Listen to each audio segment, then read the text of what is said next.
Hello, everyone, and welcome to this episode of Pod Save Chocolate. My name is Clay Gordon. I'm your host today, and I'm going to be talking about returning to New York City.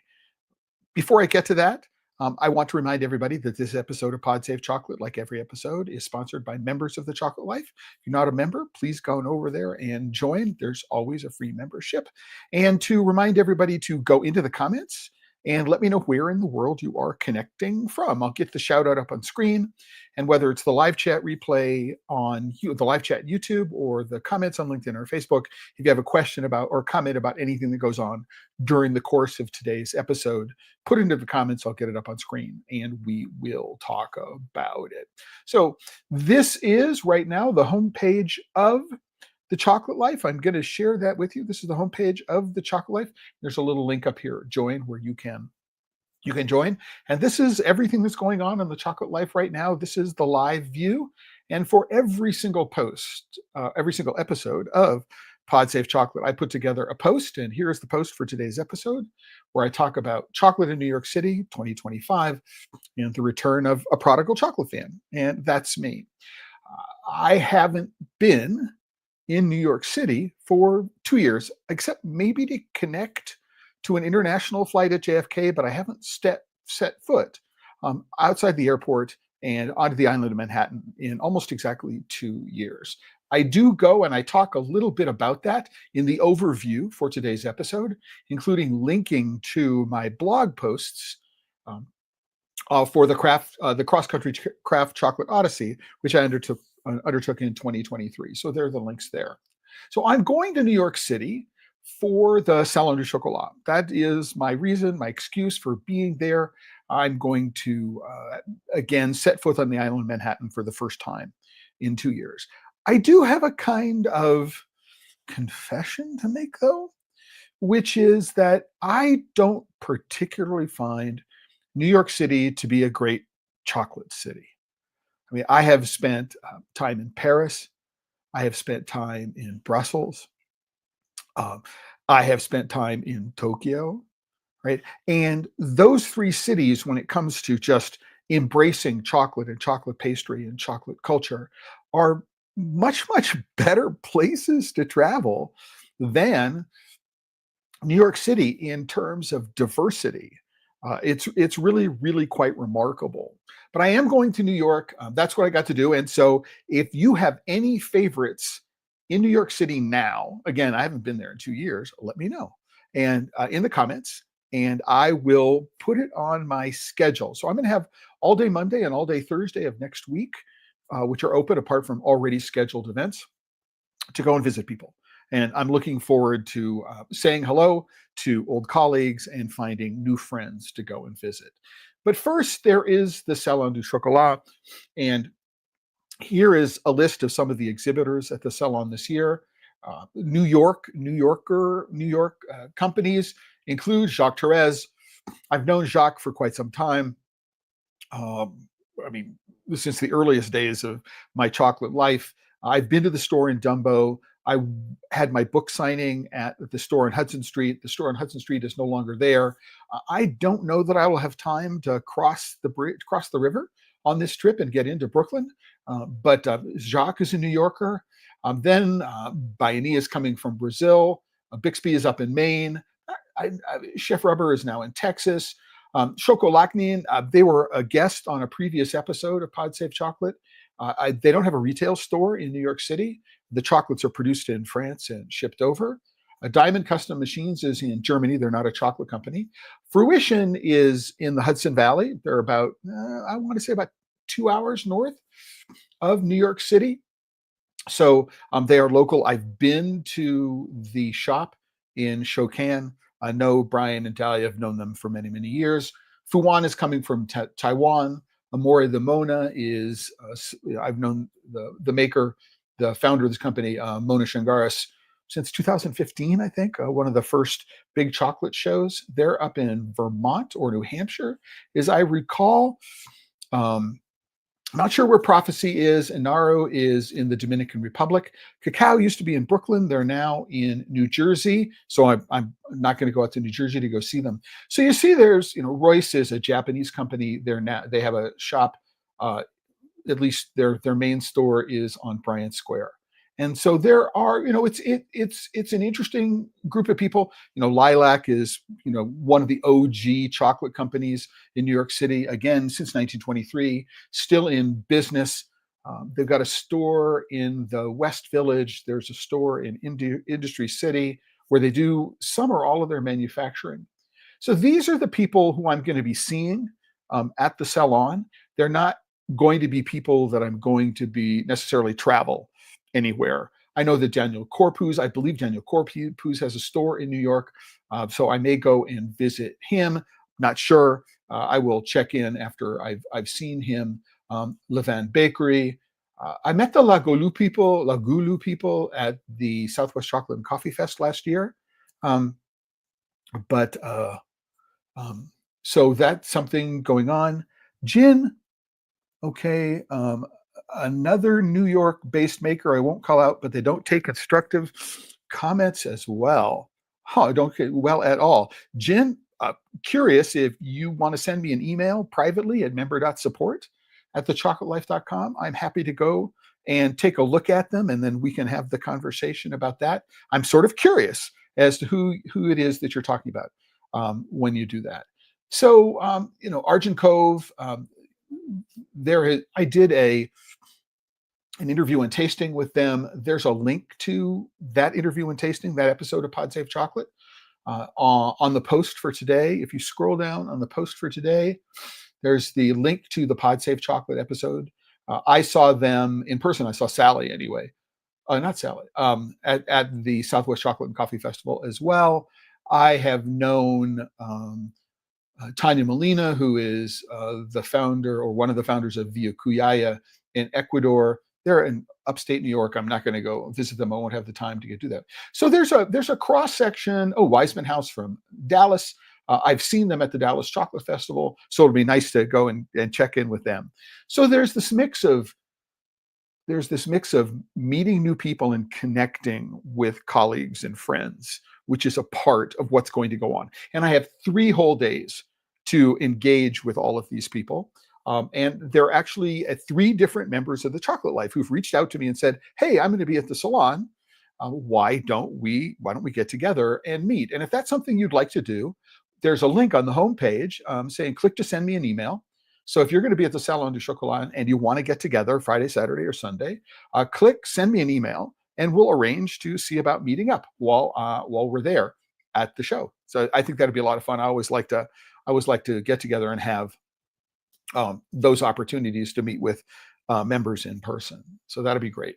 But I'm thinking about, okay, I have 2 days. I'm going to be spending some time visiting at Royce on Thursday afternoon. And I have some other time to go about finding new chocolate places in New York City. Do I need to go to a Levan Bakery? No. Do I need to go to Bang Cookies? I don't. I'm sort of curious. I got sort of curious, and so what I did, and I said, where can I do some research? And I'm obviously reaching out to all of you and saying, are there companies that you think I should visit? Are there shops I can visit? But what I did is I went and started researching. And so the first place I started doing some research was I use an AI-assisted search engine called Perplexity. And I just typed in the search phrase, best chocolate shops in New York City, which you can see here. Let me make it a little bigger. Best chocolate shops. Maybe I can make it a little bigger again. Best chocolate shops in New York City. And I get a couple of sources. So it put together a list from a number of sources. There are 7 sources that it lists. So there's a Time Out article called The 13 Best Chocolate Shops, an article on Mad Hatter's New York City called The Quintessential Guide. And then it links to Best Chocolate in Manhattan on Food NYC on Reddit and some other places like that. So, okay, that's an interesting point of view. I can go back and do that. And then it points out that, okay, here are some top chocolate shops in New York City. Venchi. So Venchi is an Italian company. It is headquartered in the Piemonte region of Italy. The nearest big city is going to be Turin. And they are known for, in my opinion, gianduja. Not the best gianduja, but I think that's what they're best known for. I was able to get them up in Arthur Avenue in the Bronx. And so it's an Italian company with a New York store. And I've been at this particular store as well as purchased the chocolate in Turin at the train station. So that's not on my list. Mary Bell is, if Jacques Therese is the king of New York City chocolate, then Mary Bell is the queen. This is a beautiful boutique. You walk in and, her branding is just immediately apparent. She focuses mostly on enrobed slabbed ganaches, which are decorated with really, really lovely transfers. She's also known, there's a little sit-down cafe in the back of the store. Some make some wonderful hot chocolate. So if you're in the neighborhood, it's on Broome Street, so it's south in Soho, closer to Canal Street. If you're in that part of town, you should make it a preferred destination. But I've known Mary Bell since the early days when she was selling at Lunette du Chocolat. So she had a little boutique inside an optics store, I think in the West Village. I've known Mary Bell personally for quite some time.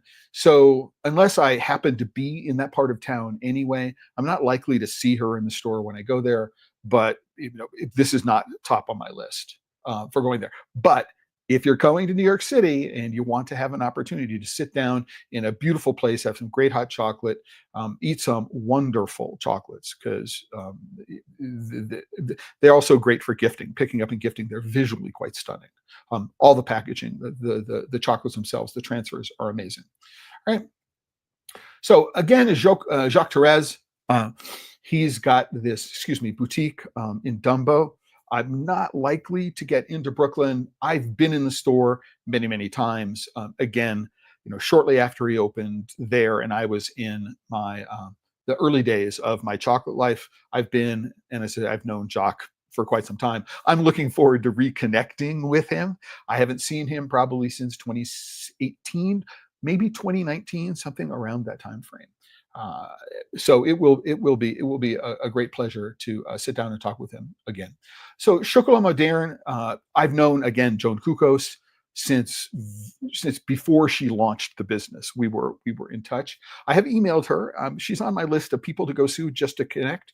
And I didn't mention it, but I am going to go add it. Is that I did an interview with Joan, so I'm going to add that interview and tasting into the post afterwards.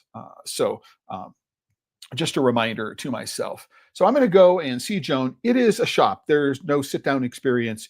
It's on the 6th floor of a building. It's in the same location, that it's been since the day she opened. So again, if you're looking for that particular style of work, she has an amazing set of flavors. Technically, everything is very, very well made. So absolutely, it's a place to consider. But again, it's go up to the 6th floor. There's a retail, and it used to be retail and manufacturing in the same spot, which is interesting. But she's actually grown into other units on the same floor, adjoining units as she's grown. But she's a lovely person, a good friend. And I can recommend going to visit Chocolat Moderne. Lilac, as I said, is one of the OG chocolate makers in the city. They've been around since the 1920s. There's a store in Grand Central, so very, very centrally located. It's in Central Market, or at least was in Central Market. I mean, I haven't been in Grand Central since 2023, so I can only assume that it's still there. But it's really, really easy to get to and a great product. The way I think about Lilac is I think of it as a hometown favorite. It's like the place where you go as a kid, and it's the special place you go as a kid, and your parents take you there, and you get a chance to, I want, a small box of this or something like that, and you have your favorite. It reminds you of childhood. And that's what I think of when I think of lilac chocolate. It's in that category. It's a very good example of what it is, and it doesn't pretend to be anything that it is not. Right? Is it to your taste? It may be. It may not be. But there are some, really, really classic things that they make that you're going to want to go take a look at it. If you are in Brooklyn, in Industry City, they do have, I believe, their manufacturing plant. Most, if not all of their manufacturing is being done in Industry City. And if you haven't been to Industry City, you should just go there. There's a lot of fun food and other things to do. It's an easy subway ride from Manhattan. Our friends Cocoa Supply have their offices in Industry City. Again, I don't think I'm going to get across the river this year, either by bridge or by tunnel. So I'm not likely to go there. Varsano's, I used to live around the corner from this. I used to live on um, 10th Street between 5th and 6th Avenue. So 172 West 4th was nearby. This is another sort of hometown favorite kind of place. It fits the neighborhood. It's not pretentious. It's not trying to be anything that it isn't. And if you are in the neighborhood and you're looking for something that is um, chocolate, chocolate, which is chocolate, which is going to appeal to the child in you, then I think Varsano's would be a good place to go. Again, it was around the corner from me. Novelty sweets, caramel pretzels, unique chocolate molds.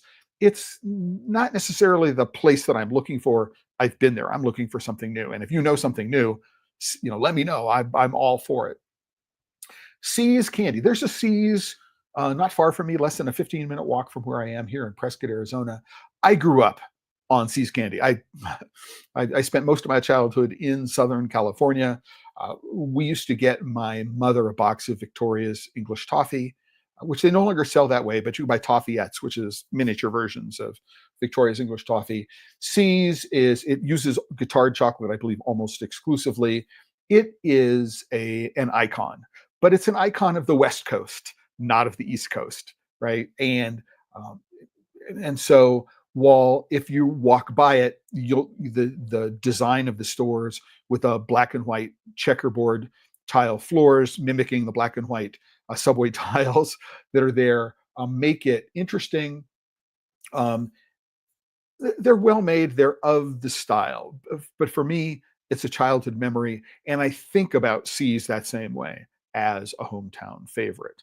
Not gonna go in even if I walk by because I am been there all the time. I do have some favorites, the toffeeettes. When I think about toffee, so it's a it's a it's a framed toffee with a shablon of chocolate top and bottom, covered with crushed almonds. When I think about toffee to this day, I can think back to the crunch, the texture of this particular toffee, the fighting with my sisters over all the little leftover almond bits that were in the bottom of the box, just pouring them out into our hand and eating them, or maybe just pouring them out of the box into our mouths. Is that for me, right? And again, if you're in the neighborhood, there's probably more than one in Manhattan. There's one, I believe, in the Ginza district in Tokyo. Even there was when I was there in 2020. There's one here in Prescott. It's worthwhile going in. I like they make a couple of popsicles, which are caramel, and so the peanut butter is up there for me as it's just like this favorite childhood treat. I had friends who in New York who were from California, and every time I'd head out west before Seas expanded out of the West Coast, they would always ask for me to bring back these lollipops. Teuscher is a Swiss company. It's in Rockefeller Center. I've been there. They're known for these champagne truffles. I don't get champagne truffles. Why are we going to take a very, very smooth, velvety ganache, roll it in chocolate, and then roll that in crunchy sugar? I don't get that texture component. For me, it doesn't work. But again, Swiss company, not a New York company. It's a Rockefeller Center icon. I've been there many, many times when I lived in Manhattan. Don't need to go there. Um, Ghirardelli, similar kind of thing. I've been to the factory store in San Francisco. It's a West Coast brand. It's owned by Lindt, and there are Lindt stores, and so I'm not like there's at least one Lindt store. So I'm not likely to go to Ghirardelli while I'm in New York City. There's just nothing there, which is new or interesting or different from me. And then I've got this company, Aigner. I've known of them for a very, very long time. They are a staple. They're out in Forest Hills, I believe. And so again, I'm not likely to head out to Forest Hills just for this one trip, just for this one stop. Even though I haven't been there before. And so this is what it is that Perplexity puts together for me. And then they have this Time Out article and this Mad Hatters article. And so these will become interesting. So I then went from there and I went to DuckDuckGo with the same thing, best chocolate shops in New York City, right? And I wanted to see, are they recommending the same things? Am I going to learn anything new about chocolate in New York City? And so the answer is, okay, they've got a top tier of recommendations, which include Rocca. Rocca is in Red Hook, and it is a chocolate factory in the sense they're manufacturing chocolate from cocoa beans.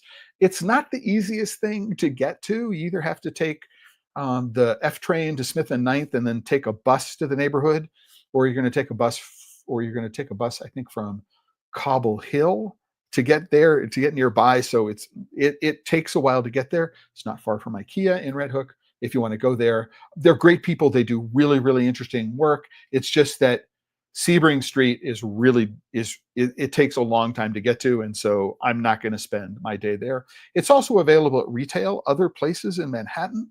So just a thought to know about from there. Again, Jacques Therese is here. Hershey Chocolate World in Times Square. One of the things that I learned the first time I went to Venice, this is like 1986, the first time I went to Venice, was the closer you got to the Piazza San Marco, the more expensive things were and the lower the quality they are. And this is sort of the way I feel for food franchises and things like that in the Times Square area. I am going to go elsewhere. As a New Yorker, I'm not a native New Yorker. I lived in the New York City metro area for 40 years, right? And so I don't preferentially go to Times Square for food experiences. I will go there for the theater. There are one or two restaurants where, it makes sense to go there when you're with out of town friends and you want to go do things. But I don't go to Times Square for food experiences. So I'm not going to go to Hershey World. I don't think Hershey World is, particularly good chocolate. I have been there once, taken my young child there just to experience it. There's M&M's World across the way, similar kind of thing. Not a huge Mars retail candy brand fan, but if you're walking around New York City, if you're in the Times Square area doing touristy kind of stuff and you're with small children, then maybe Hershey's World and maybe M&M's World. But we have Rocca. This is new. It wasn't in the Perplexity list. Jacques is, all right, Hershey's is. We find Jacques again. Sherry's Berries, this is an online delivery service. I'm not entirely sure why it's here. I believe they're owned by 1-800-Flowers. So nothing new there. It's an ad. And so just to know, we have to scroll past the ads, right? And we see C's is here. And then what do we get? Oh, we get this Time Out article again. And then we have something called Secret NYC. That's cool. We get the definitive guide to the best chocolate boutiques in New York City from Inside Hook. And this is sort of weird for me. It says a definitive guide. Well, it is either the definitive guide or it's not. There's no such thing as a definitive guide. It is the definitive guide. So the Time Out article, this particular one, has been mentioned 2 times. So let's go take a look at what Time Out recommends. First thing that we want to know is this is relatively recent, end of January. So this is in the weeks leading up to Valentine's Day. We're going to assume that all of these companies are still in business. Right? So if you get any post which is prior to mid 2020, you need to go and make sure that the place is still open before you go there. So it's really important to check the date. If there aren't any dates, you need to go and do some more due diligence. But what are the 13 best chocolate shops? Right, find boxes fit for gifting and filling. Okay, so let's go there. So first one they're going to see is Aigner Chocolates. So this is good getting out of Manhattan. It's in Forest Hills. Again, I looked at this online and I said, this reminds me of hometown favorites. You're going to find there that is well made, competently made, probably not the most innovative sets of flavors. The mold choices are going to be very, very common ones, to put it. And the packaging is about gifting. I doubt that they're using great chocolate. For example, I believe that Lilac uses chocolate from Peters as a brand. So I am doubting that Aigner is using Valrhona. I doubt that they're using Falkland. I doubt that they're using right. So so whatever it is they're using, it's not at the top shelf of chocolates. But you'll find things that will take you back to your childhood, which is not a bad thing. So if you happen to be out in Forest Hills, why might you go to Forest Hills? There's a huge Chinese community. It's not far from Met Stadium. It's where the tennis center is. So the reasons to go out there, I think the 7 all the way to the end takes you there. So there's a reason to get there. But if you're out there, it's a great thing. If you're not planning to make a trip out that way, it's a long way to go just to see this, just to see what it is that they do. So Jacques Therese, been there before. So we're 2 for 2 with recommendations we've already heard. Meisel's Chocolate, Midtown West. I have never been into the store. It's Midtown West. I don't know the exact address. It looks like sort of industrially made bonbons. So this is going to be maybe in one shot molded and then decorated on the outside. That's what these look like to me. It's not particularly interesting for me. I'm not going to go there for licorice. It's been around since 1990. I've heard about it, but nothing ever attracted me to there. If I am in the neighborhood anyway, I may drop in just to see it, but I'm not going to make it a part of the destination that I'm working. We've got Mary Bell again. I've already talked about her and her report. L.A. Burdick. So Larry started his business in New York, moved to New Hampshire. I've been to his shop in New Hampshire while he still owned the business. Then he got involved with work down in Grenada, moved down to Grenada for a while, looking to open up a From the Bean chocolate factory on the island with the Grenada Cocoa Association. And at some point, he sold his business to, I believe, a Korean conglomerate. So L.A. Burdick, New York City, there's one in Harvard Square, probably other places around the country. He is best known, if you're looking for just like really, really lovely, whimsical, very well made, right? I will say that about him. He has these little penguins and he has these little mice and he has these little sheep. So if you're looking for really cute things to buy as gifts, absolutely go there. His chocolate covered fruit is amazing. His pâte de fruits is what I think of is he does just amazing work. So if you like, fruit jellies, which are covered with sugar, and you want something that you're not going to buy in a bag at a convenience store, at a grocery store, or in a drugstore, the pâte de fruits is absolutely amazing. Go for that, right? But again, I think Larry is no longer involved in the business anymore. At least he wasn't the last time I saw him, which was on the island of Grenada back in 2010. Okay, Mondel is another company I heard of, never been there because it's out in Morningside Heights, and I just never found a reason to go out to Morningside Heights on its own just for this, just to visit them. And I rarely find myself up in Morningside Heights. So I can't say anything about it. You can hit the Time Out article and you can find out more. I'll put the links to some of these articles after the show is over, so you can do your own research. Royce is a Japanese company. I believe they're up on the island of Hokkaido. They're going to be at the Salon du Chocolat. Lucia, who represents them here, works for them here in the United States, is meeting at the Royce shop on Bryant Square Park on Thursday, and I'm going to get an opportunity to sit down and get a deep dive. One of the things that they are known for, and I've had these made by them and by other people, is a style of confection which the French would call a pavé, which is a slabbed ganache, maybe a chablon of chocolate on one side, but it's not enrobed. And then it is dusted in green tea or cocoa powder or something else like that. So it's basically ganache, right, which you put into your mouth. And it's an amazing style of chocolate. If you've never consumed it before, you need to go and consume these what they call nama or pave style ganaches. And if you like green tea, if you're a matcha fan, lots of things that you can do. Fine and Raw. Daniel is an interesting character. I did some work with him. I want to say 2012, 2013. Helped him organize the factory, which is in Bushwick. Although I get competing senses about whether he's in Bushwick on Siegel Street or is Bushwick part of East Williamsburg. I suppose it is.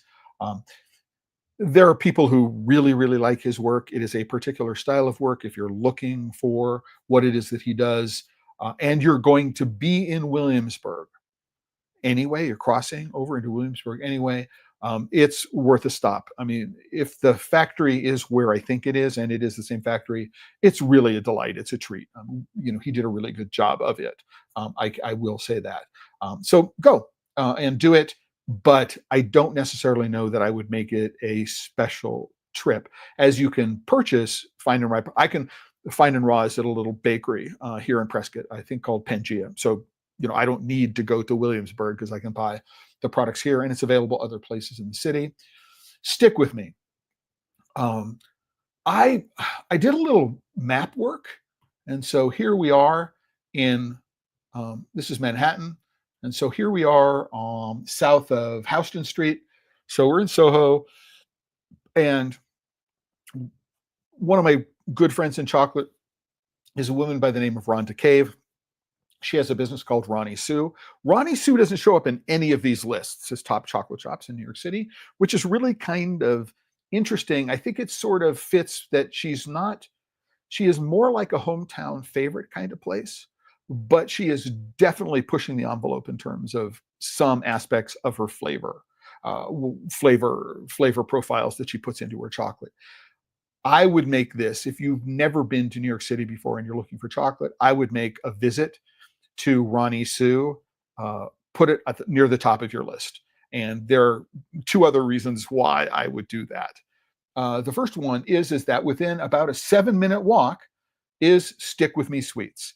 And Stick With Me Sweets, when I think about sort of modern, very highly, so shell molded truffles with variety of fillings, and then really, really competently decorated, airbrushed kind of stuff on the top of it, then Stick With Me is, in my opinion,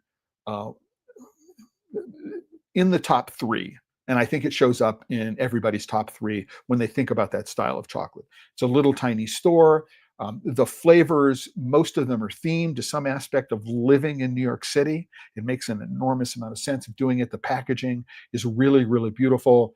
And the execution is top notch. Susanna Yoon, who founded Stick With Me, was the executive pastry chef at Thomas Keller's Per Se in New York City for a while. So executive pastry chef at Per Se. So definitely has got the chops. And so you can go see Ronnie Sue. You can take the 6 train to Spring Street. If you're coming from someplace else, you can take the F train to 2nd Avenue, walk down, and it's easy to get to. But I believe that Ronnie Sue doesn't open until noon, and it's not open 7 days a week. So check to make sure it's open at the time and day you're going to be there. But I got 7 minutes later at Stick With Me Sweets. Um, and then just a few minutes, very, very close by, I just go up to Spring Street and then walk over to Mulberry Street and then head up, and I've got the Meadow. And the Meadow is, at the moment, in my recollection, the single best chocolate bar store in the world. They've got the thing in New York City, not the world, in New York City. Two Beans closed down during COVID. There aren't a whole lot of other places where you have just a massive selection of chocolate bars, all of them craft chocolate bars, many of them from American makers, many of them from makers overseas. They are selling salts. That's where the Meadow started, with salt and flowers. The original location was up on, I want to say, Hudson Street and like 10th or 11th Street in the West Village. That one closed down. They reopened here. This is, if you're looking for the best selection of craft chocolate bars in New York City, this is the place to go, in my recollection. I'm going to go visit just to see if who they're stocking and who they're not stocking, right? But they also have salts. The reason why salt, it turns out that the founder of this, Mark Bitterman, not Mark Bittman, but Mark Bitterman, who founded the original The Meadow in Portland, has a book about salt. And so if you just look it up, it's a fabulous book. I have a copy. And they sell lots of different salts, and Himalaya salt bowls and slabs of salt to cook on, all that other kind of stuff. Lamps, interesting stuff. They also were selling bitters, and in the original location, they were selling flowers. I don't think they're selling flowers here. But then again, this is at the Meadow on Mulberry Street, so which is another 6 or 7 minute walk away from Stick With Me. So here you have three places within about a 15-minute walk from the beginning to the end. And so this is the beginning of a small chocolate tour in the area. You're not far. So Broome Street, Grand Street is here. Broome Street is here. So you're not far from Mary Bell when you're here. I was told that there's a Vosges store, which is on Spring Street in Soho. You've got Balthazar. If you're looking for just a really, really nice place to have a seafood tower, right? And there's a bakery there. So I would say that this is the start of a really interesting small chocolate tour. I'm likely to go there Thursday. I want to kick off around arriving at noon, and I'm coming from the Upper East Side. So I'm going to take the train down to Spring Street, and I may do it. I don't know which direction I will do it, but it's on my list, and I would recommend it just because you're near a bunch of places. We also see that we're not far from the Museum of Ice Cream on Broadway, and in a weird kind of thing, the original Salon du Chocolat in 1998 was at the corner of Lafayette. This is a place called the Puck Building. You can see right here at Houston Street and Lafayette, which is where the Puck Building is. That's where the Salon du Chocolat in 1998 and 1999 and 2000 were. I don't know how many years it was there. But even though I know these places, there's a familiarity with them, and I want to check in and just make sure that my understanding of them remains current. And I haven't seen Rhonda in like forever. And I would like to go and say hello and catch up and see how things are going. So that's one of the great things about chocolate, is that it cements relationships with people and emotional connections. And I'm going to take advantage of this. So if you had only one bonbon store in New York City to visit to, I would put this on my list of considerations, especially if you're going to be in the neighborhood, if you're going to be in Soho. La Maison du Chocolat, this is the Upper East Side location. There's one in the financial district. Robert Lanks, the founder of La Maison du Chocolat, is an icon. I wouldn't visit them in New York City. There's one in Rockefeller Center. There was one in Rockefeller Center, as I recall. I wouldn't visit them in New York City. I would wait until I got to Paris, and I would go visit the flagship store on the Place Madeleine. Anything that you're likely to eat from La Maison du Chocolat in New York is not going to be up to the standards of what you would experience in Paris, partly because you're in Paris, right? uh, anyway, Neuhaus is the same thing. I was in Brussels. Neuhaus is all over the place in Brussels. It is competently made. There's nothing that pushes any boundaries. It's a safe thing to do. It's a safe purchase.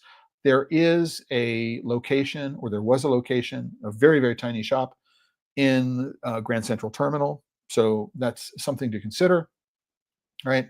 Raqqa, again, we're back to Red Hook. It's a great trip, but it's going to take a while to get there. Kreuther. So Gabriel Kreuther has a restaurant, which is on, I want to say 42nd Street. It's right across from Bryant Square Park. And for a while, there was a little outpost of a chocolate shop. It closed down during COVID, but apparently it reopened. I've been there. The stuff is beautiful. I wasn't um, blown away by the stuff. But if you're in that area, right? So if you're in Bryant Square Park, you have Gabriel Kreuther. I believe Angelina is in that neighborhood. So the outpost of the Parisian salon known for its hot chocolate, and then you also have Royce. So this is again this you can go from there to Grand Central. And see Lilac, you can see Neuhaus, you can see some other people. So maybe this is a good place to think about organizing a sort of mini tour of Midtown. I haven't, again, I have tasted many of the flavors that they've had here. It was several years ago. I'm going to walk past. I'm going to go take a look in. I don't know, depending on how busy I am, that I will stop. Gabriel certainly will be there. I don't know that his pastry chef, Marco Mont, will be there as well. There was some small production in the front, but it may be in the pastry kitchen, which is part of the restaurant. So I don't know how much I'll see, but I will certainly do a walk by in order to see what it is that's going on. And so that's what they recommend in Time Out. Um, we see that there are a number of stores that have been recommended a bunch of different places, but there's nothing new. There's nothing different that I want to go see. So Secret New York City, Inside Hook. Let's go look at the definitive guide to the best boutiques 2023. So this is 18 months, almost 2 years old. This is Mary Bell, La Maison du Chocolat. As far as a sitting down atmosphere, if you're in Rock Center or in the Upper East Side and you want to sit down, yeah. Again, I think the experience is better in Paris than it is here. Right? It is in New York, just in my experience. Lederach. Lederach is an interesting Swiss company. They are known for something called frisch shogi, or fresh chocolate. They're basically slabbed barks, which are cut up into pieces. You can buy a whole slab. They're framed, they're framed, and they have inclusions in them. They make their own chocolate from cocoa beans. It's a family-owned company. I think that the best thing they make are their frisch shogi. They do have bonbons, popcorn, caramel, chocolate-covered popcorn, things like that. They have some single-origin chocolates, and one of which is in this little wonderful presentation box, and so could be gifting. My personal recommendation would be to go in there and get a selection of their frisch shogi. I mean, milk chocolate, dark chocolate, flavored white chocolate, nuts, all kinds of inclusions there. What they did when Godiva shut down most of its retail locations in the United States, Lederach bought most of the Godiva retail locations. And so even though the flagship store on Fifth Avenue was not before then a Godiva retail location, you will find Lederach in places where Godiva used to have a retail location, at least in the United States. So here's Mary Bell. I mentioned that she has these fabulous transfers. The original transfers were paintings which were created by her husband. But this is a set of transfers which are related to New York City tourist destinations, taxis, the Statue of Liberty, the Brooklyn Bridge, New York City subway system. Just very well made, good flavors, not necessarily the most exotic of flavors, but well considered and beautiful gifting. The boxes are amazing. The quality of the transfers is amazing. Can't say more about that. Royce, already mentioned Royce. Sweet Vegan. I I'm going to be meeting with Andrea Chef, Andrea, in her at the salon, I believe, or some place in New York. I'm not going up to Morningside Heights to visit her, but I realized that I've done an episode of Pod Safe Chocolate with her, and so what I'm going to do is I'm going to put the interview and tasting with Andrea and Joan Kukos. I'm going to be putting them in this list. So after we get done. Oops. So, where am I here? Oh, that's interesting. I lost. Oh, here, it's up here. Excuse me. Sweet Vegan. Um, Terry Atlan. So, Terry is, I've never heard of before. I don't know Terry. So, it says he opened the business in 2015. No, right? In 2022, which means they would have opened towards the end of COVID. By this time, I would have been living out in Brighton Beach, wasn't living up in Westchester. And so I don't know that I've been there. So I am going, so, oh, it's in Soho on West Broadway. So if you're going to be doing what I may do is when I'm down visiting with Ronnie Sue, stick with me in the Meadow, and I'm looking to go into Soho, it's just a quick walk over to West Broadway to visit the Terry Atlan Boutique. So I'm going to do it. It says try the passion fruit caramel dome.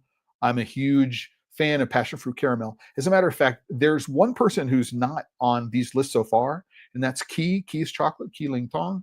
I remember raving about her passion fruit hearts for Valentine's Day.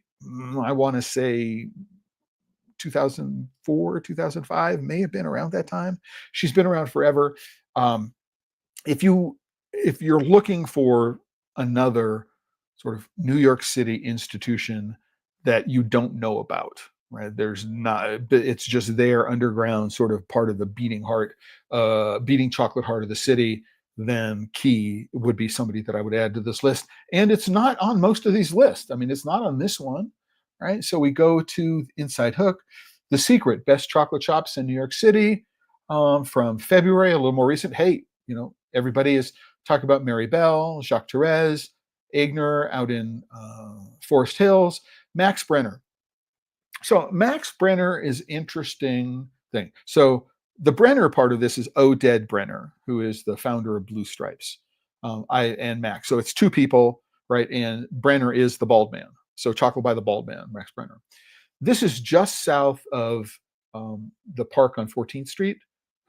My mind just went crazy, and I don't remember. But if you're in sort of 14th Street and West Broadway, so you're just north of NYU, you might want to go in here. My feeling about Max Brenner is it is the Rainforest Cafe of chocolate. I mean, if you're in there and you have the experience of it, the chocolate is much more interesting in the restaurant. The moment you take the chocolate out of the restaurant, it's not all that interesting. And I think that if you're there with one or more small children or perhaps teenagers who are chocolate fans, and you want to go down and you're in this area and you want to have a sit down something, the last I remember, it was just loud, it was busy, right? But it's fun, right? And that's the point. If you're working with chocolate and you're not having fun, you're doing it wrong. So go there. But is it the best chocolate in the world? The answer is absolutely not. I believe the brand is now owned by Elite, which is a big Israeli conglomerate. And when I started working with them, it was one of the few sort of high-end kosher chocolates that I could be served, and that's why I used them, because people wanted kosher chocolate, and there weren't a whole lot of high-end international brands that were doing kosher. Yeah, the highlight being the chocolate pizza gives you an idea about where. Oh, Union Square. Duh. All right, so here's Keys. The first introduction to Keys. I remember going and visiting with her. Again, probably Soho.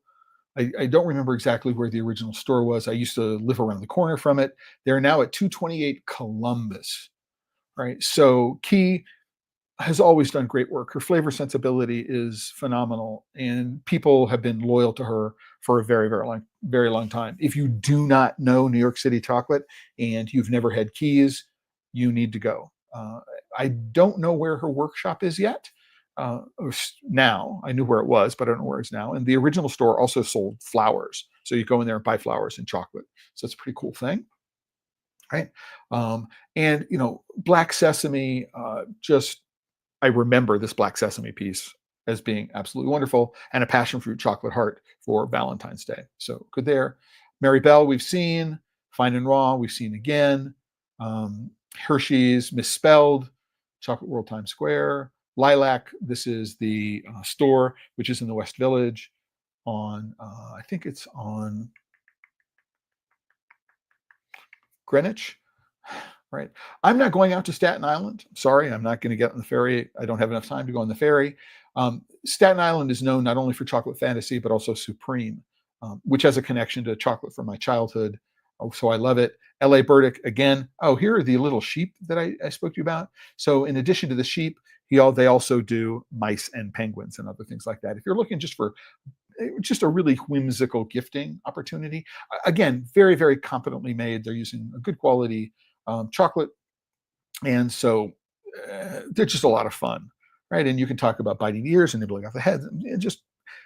It's a lot of fun. And again, if you go there, pâte de fruits, maybe a hot chocolate as well. Could recommend. Stick with me. Just beautifully made and a great collection of flavors. We talked about Varsanos. You get from the packaging, this is the one on 4th Street, that it might be a sort of like hometown favorite. You get the idea, right? So, link at the bottom of this, 16 places with the best hot chocolate in New York City. We're not going to click on that link or we'll be here forever. But you get the idea, number one is who is listed and who is not listed. And there is a tendency to go with well-known places, not necessarily behind the scenes. I am really surprised that Ronnie Sue does not hit on any of these lists. Keys is not on all of them. Yesterday, I had trouble with the Yelp list. It would say, I can't, there was a connection problem. Not entirely sure. Letterac, Stick With Me, Jacques Therese, Neuhaus, Chocolat Moderne, Keys. The Chocolate Room is out in Brooklyn. These days, it's known more for desserts. I don't know why Letterac is on there twice, right? It's because it's two different, they're both the same ones, both the same name, right? The most interesting, if you want to go to Letterax, the most interesting location is the Fifth Avenue flagship store. Farsano's again, Meisel's Chocolate. There are, obviously hundreds more. We can do with Yelp what it is that we want to do with them. Imho, in my humble opinion, New York City. I love the name. Imho. Let's see, 10 best chocolate shops uncovered. The ultimate. I can tell you if you've got Cake Pops as the featured image, we're not talking about the ultimate boutiques. Just to know, I don't have high hopes for this one. Let's see, but this one has actually got this one has actually got some good background. And if you want to go and actually think about where to go and how to organize a tour, exploring them, how to prepare research and plan, diversify your selection, engage with the people. You're rarely going to be able to engage with the chocolatier. Most of the people who are behind the counter are not the people who are making the chocolate. So it's going to be rare that you're going to be able to engage with the chocolatier. But if you're not sure, talk to the person behind the counter. What's new? What's fresh? What's most popular? Anything that is most popular sells out more, is likely to be the freshest. You want stuff that was like put in the case that morning or just arrived that morning. You want the stuff that's newest and the freshest. So that would be one way to engage with somebody in a store. And the other one would say, I like this flavor profile and I don't like this flavor profile. So which ones of the pieces in the case are the ones that are likely to be ones that I like? Or what's your favorite piece? Right? Engage with a person and take a risk. Right? What's your favorite piece? I'm going to buy one of your favorite pieces because you love it. So engaging with the people behind the counter, absolutely. If you're lucky, right? I can't tell you the number of times I've been into Stick With Me, and I think I've seen Susanna there only once, and it was very early on, right? I go into Ronnie Sue's, Rhonda is there most of the time. I'm expecting that. Moderate your expectations of who you're going to interact with while you're in the stores, but it's a great thing to do. Engage with chocolate tasting events, absolutely. Consider pairings, absolutely. So this is the first one of these guides to chocolate in New York City that's got a little bit of background in it, so it may be interesting. So they talk about bean to bar chocolate and where to find it. This is, this is where I get really frustrated for the most part about articles like this. So they talk about, okay, here are some neighborhoods where you'll find chocolate. So you might say Soho. Let me create a small chocolate tour in Soho. The Chelsea Market. Where is the Chelsea Market? Chelsea Market's in the West Village, in this extreme West Village, 9th Avenue, 15th Street, 9th Avenue, between 9th and 10th Avenue, 15th and 16th Street. Chelsea Market, Greenwich Village, East Village, West Village. So it's a big place. Brooklyn is not a neighborhood, right? Brooklyn is a borough. The Upper East Side, the East Village, Greenwich Village, West Village, East Village, right? Not the Lower East Side. So it's really interesting the way this is. Tribeca is not listed. I don't even know if there are any chocolate shops in Tribeca. In the financial district, Upper West Side. How come the Upper West Side is not here? Because that would include Morningside Heights, where at least 2 people have been recommended. So top chocolate shops in the Big Apple, Maribel, great. But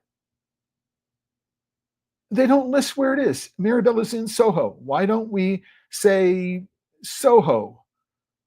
I don't get this. I mean, I have to go figure out where this is. And I am frustrated. If I was going to talk about organizing this by neighborhood, I'd want to actually list things by neighborhood. And if I didn't list them by neighborhood, at least list the neighborhood they're in so I can do the work. I'm going on and on about this, but it's the little bit of inconsistency that's crazy.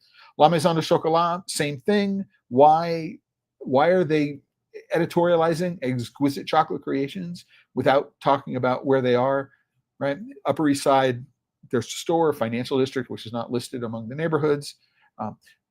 You're going to find slabbed ganaches and slabbed and robed ganaches. All the chocolate is Valrhona. And there are some fabulous ones here. Again, fabulous flavor combinations here. But again, I would opt, if I had to go to the Paris boutiques, specifically the flagship store, which is around the corner from the Place Madeleine in Paris, to do this. Jacques Therese, again, editorializing, but top gourmet chocolate shop. I don't know why. Again, the reason is like, okay, a chocolate haven. Okay, they've got this editorializing, but I don't know. So this is Brooklyn. It's Dumbo, right? This is not Upper East Side. If you're coming to New York for the first time and you're not familiar with the geography, why focus on the geography without following through? It's really, really crazy. So Lilac Chocolates, there's no colon, right? And why is it pointing me to Industry City as opposed to the one on the island of Manhattan? Not entirely sure why that is. Because I think it's more a shop on Greenwich Street, like Greenwich Avenue, if I recall. There's an intersection, I believe, of Greenwich Street and Greenwich Avenue in the West Village. But the Industry City, because they're doing manufacturing there, looks more like a factory store. It's less interesting as a shop environment, as I recall. Stick With Me by Susanna Yoon. Again, it's in Soho or the Lower East Side. I would have to go and look where it is for sure. But it is south of Houston Street, but which side of Broadway is it? So that's Stick With Me.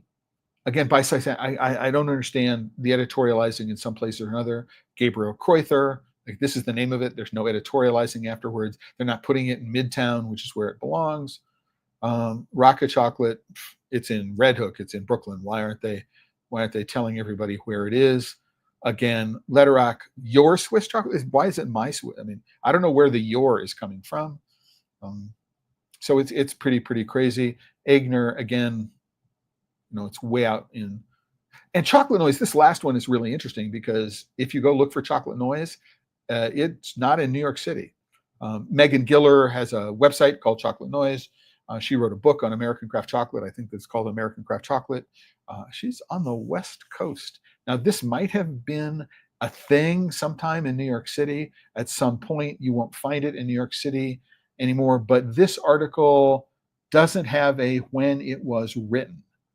Right? So it's hard to know exactly how current any of these listings are. So I would go through and Now, that's one of the reasons I took a look and I noticed that there was no date on it, and I associate a chocolate noise with Megan. I went to Google Maps and I looked, and there's no chocolate noise in New York. There may have been at one time. So you do need to be careful about doing this. If you find some place and it looks interesting, do your homework in advance. This says do your homework, and you have to do your homework on this list because some of these places don't exist anymore. And then finally, I'm not going to go through it in any great depth, right? But what you'll do is, here is the Google search results, same best chocolate in shops in New York City, right? So that I did this on DuckDuckGo, on Google, and then on Perplexity. So these are ads. So I'm going to join past them. Stick with Me, Mary Bell, Kreuther, interesting top 3. Then the next thing is a Reddit list. This Reddit Food NYC shows up in a couple of places. Go and look at it. And this is 6 months ago, so relatively recent. There's nothing new on this list. It's Letterac, it's Jacques Therese, it's Neuhaus Royce, it's all the all the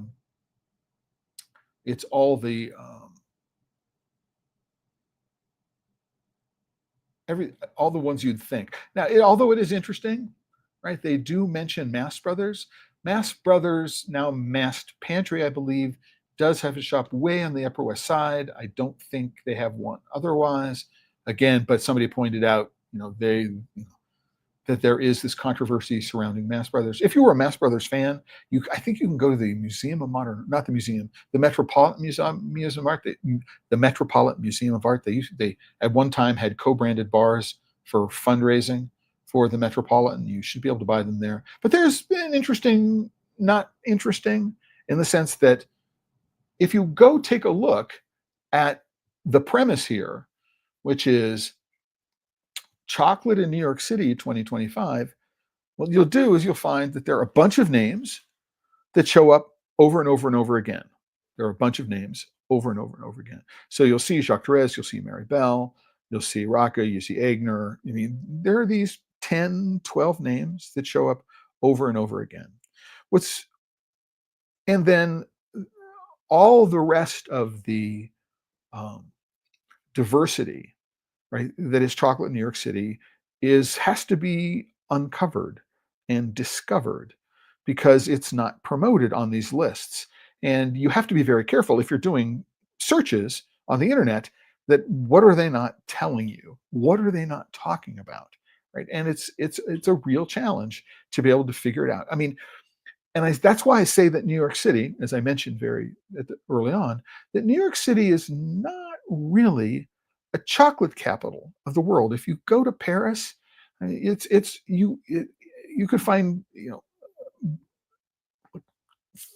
3 stores within.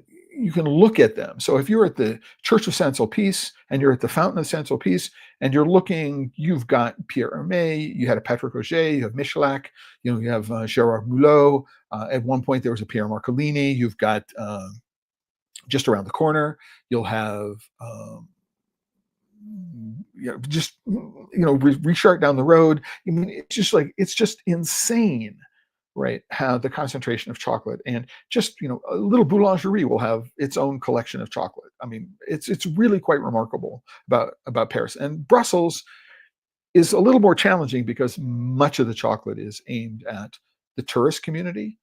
So it's easy to get cheap chocolate in Brussels, but there's a huge concentration of chocolate around the Grand Place, around the Place Sablon, walking between the Grand Place, the Place Sablon. There are shops all over the place. There's a lot of chocolate, and you can go to, take short trips, and you can get to lots of interesting places. So Brussels is really interesting. Paris is really interesting. Tokyo is, you do find some of it out on the street, but the place to find chocolate is in department stores. You go to Isetan, there are the food halls and the food courts. You'll go find many, many international brands in a department store on the 7th floor. You might go to Shibuya Scramble. There are bunches of very, very high-end chocolate places. The culture around chocolate in Japan. I mean, there's a store dedicated to Kit Kat. That's open. It's not a pop-up. The Kit Kat Chocolatory has got individual Kit Kat fingers, right, which sell for $3, $4 or more a piece. I mean, gourmet Kit Kats, who would have figured, right? But in Tokyo, it's a thing. So Tokyo is a better chocolate city in many respects. It's out there. It's more. It's there. It's in some respects easier to find. There's lots of kinds. You can do a chocolate tour of Tokyo by going to 3 department stores, which are which are in close proximity to each other, which makes no sense. And it's an amazing coffee scene. The coffee scene in Tokyo is like it's crazy, the specialty coffee scene. But New York is a challenge. Uh, there are again this double handful of well-known brands. Not all of them are New York centric. They're from Belgium, they're from Switzerland, they're from France, who occupy a large part of that um, top 10 known brands. And so I am at a loss. I mean, I called New York City home for nearly 40 years. And I have this interesting relationship with it. I love the city. I miss many aspects of being there. Uh, but when it comes to chocolate, it remains something of an enigma. And I kind of wonder why. I mean, the rent in New York is not more expensive than it is in Tokyo, certainly. But I kind of understand. There's just something about the culture of chocolate. We saw Two Beans go. Hotel Chocolat had a store. It came and went. The Jacques Therese store down in Dumbo, I believe it closed. He's now, or West Hudson. He's now, I think, just back in the Dumbo store. The you know, I can go into a place like Italy, and there are some Italian bars. I used to be able to. I mean, am I going to Bloomingdale's? It used to be the #1 spot for Godiva sales in North America, but that's not the case anymore. As near as I know, it's just an extremely different culture when it comes to chocolate. And so I am looking forward to this is one of the reasons why I'm looking forward to going back there and seeing firsthand how my memories of the city fare with what the city is for chocolate right now. I'm going to be see a bunch of old friends at the salon, but I've got myself a whole 2 days where I'm gonna get on the subway and go around and just have a great time in seeing colleagues in their stores, visiting some old favorites, and hopefully I will find something new. And if you know something that wasn't mentioned at any point during this hour, let me know. Put it in the comments to today's post on the Chocolate Life. You do have to be a member, and you can be a free member to comment on a post, or put it in the comments to this video, either on YouTube, LinkedIn, or Facebook. Right? And let me know, and I will be back here on the 1st of April. I may do an episode of Pod Safe Chocolate between now and 1st of April. I don't know, but I will go on the 1st of April, which is a Tuesday. I will be giving a report on my trip to New York City on the return of a prodigal son, and talking about my chocolate adventure in New York City, and maybe doing some tasting. I'm going to bring some bars back that I haven't tasted, not just bars, bonbons, a whole bunch of stuff. Um, I hope I have room in my luggage. I have to be very, very careful about what it is that I am taking, so I have room, so I don't have to check a bag. But in any event, it should be a lot of fun. And I'm looking forward to it. I'm heading out of here in about 12 hours. Yeah, about 16 hours. I'm heading out about 16 hours to the airport. And I am looking forward to being in New York and enjoying myself because, as I will sign out with, if you're working with chocolate and you're not having fun, I think you need to reevaluate your life choices because you're doing something wrong. Again, until the next time, everybody, ciao. Enjoy yourself.